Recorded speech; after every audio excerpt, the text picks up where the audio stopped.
जब कांग्रेस को छोड़कर एम.के. स्टालिन ने अखिलेश यादव को स्वर्गीय वी.पी. सिंह की आदमकद प्रतिमा के अनावरण में मुख्य अतिथि के तौर पर आमंत्रित किया तो कांग्रेस कहां पीछे रहने वाली थी। वो तेलंगाना के चुनाव में जयंत चौधरी को ले उड़ी। राजस्थान के बाद अब तेलंगाना में भी जयंत चौधरी ने कांग्रेस के समर्थन में सभाएं की तो ये चर्चा लाजमी है कि कहीं समाजवादी पार्टी और आरएलडी की राहें जुदा तो नहीं हो गई हैं।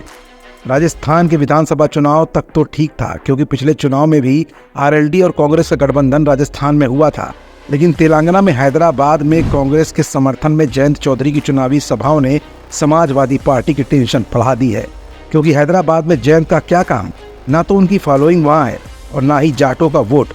ऐसे में ये कहीं अखिलेश को दबाव में लेने की कोशिश तो नहीं। सपा और कांग्रेस की तनखी किसी से छिपी नहीं है। ऐसे में एक राज्य के बाद अब दूसरे राज्य में जयंत चौधरी के कांग्रेस के समर्थन में चुनाव प्रचार ने उत्तर प्रदेश में नई सियासी समीकरणों को हवा देना शुरू कर दिया है। एमपी में सपा जहां कांग्रेस से लड़ती दिखाई दी तो वहीं राजस्थान और तेलंगाना में आरएलडी कांग्रेस के साथ और हैदराबाद में इमरान प्रतापगढ़ी के साथ जयंत चौधरी की चुनावी सभा ने तो साफ कर दिया कि अखिलेश चाहे जितनी भी तनखी कांग्रेस से दिखा ले, जयंत चौधरी कांग्रेस का ही साथ देंगे। जयंत चौधरी ने हैदराबाद के मुस्लिम बाहुल्य इलाके में कांग्रेस के स्टार प्रचारक और मुसलमानों में अच्छा प्रभाव रखने वाले इमरान प्रतापगढ़ी के साथ सभाएं की हैं।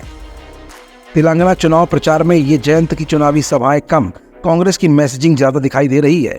चर्चा साफ है कि जिस तरीके से अखिलेश यादव कांग्रेस के खिलाफ देश भर में एक नया एंटी कांग्रेस ग्रुप बनाते दिख रहे हैं, उसने कांग्रेस को परेशान करके रखा हुआ है।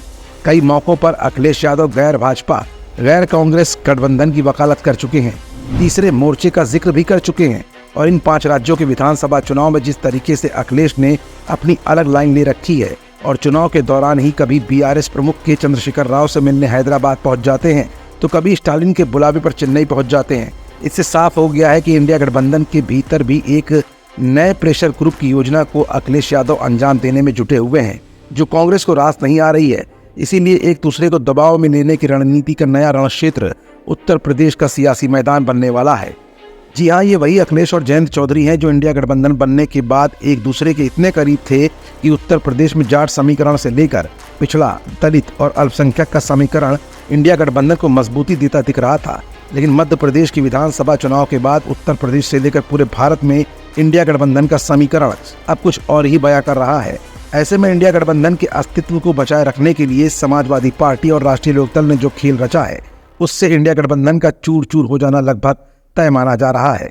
और शायद बीजेपी को भी इस बात का ही अंदाजा था कि इंडिया गठबंधन का हश्र यही होगा। अदिति मिश्रा की स्पेशल रिपोर्ट।